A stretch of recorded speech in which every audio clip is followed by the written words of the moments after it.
iHeartMedia is laying off local radio personalities across the country, including several here in the Quad Cities. Maddie Fran shows us who these layoffs impact and how one voice is reflecting on his career so far.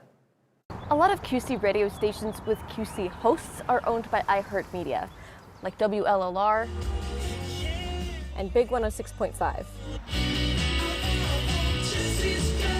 But Wednesday morning, those local hosts got a message nobody wants to get. 35 plus years off and on, I've been in that building. Mark Manuel's voice has carried him from station to station since college. So it's going to be very strange not going back. It even carried him to high-up programming and sales jobs in iHeart. But the fun part for me was being on the radio every afternoon. Playing games, talking to listeners, and building a friendship over the airwaves. I share stories about my life, people share stories about their life, so you get that one-on-one connection. Danny Lynn Howe made those same connections at WLLR for 30 years, up until Wednesday. In a Facebook post, she thanked people for tuning into the Luke and Howe morning show. Every time technology gets better, other things get lost, and this is just part of that consequence. Without local talent, Manuel says iHeart will rely on national programming. We don't know what that means for local partnerships. You know, I think of the number of times you guys have had severe weather coverage and we've taken it on our stations. I don't know if they're going to be able to do that now or not.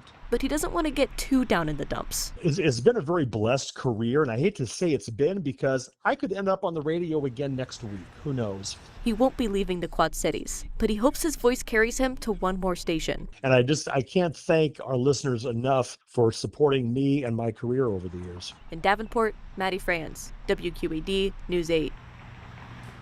Yeah, we certainly hope to hear more from Mark and Danny as well. Talent at iHeart Des Moines were also laid off this morning. One co-host of Off the Bench with Sean Roberts and Lucas Strain announced his layoff on Facebook.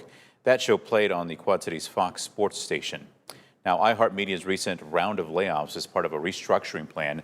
The Desk, an online publication, is reporting the changes were outlined in a memo sent to employees. It outlined technology improvements to better support sales teams, but in the memo, executives acknowledge some positions are being eliminated, but new roles are also being created. Layoffs are connected to an expected $50 million cost savings initiative.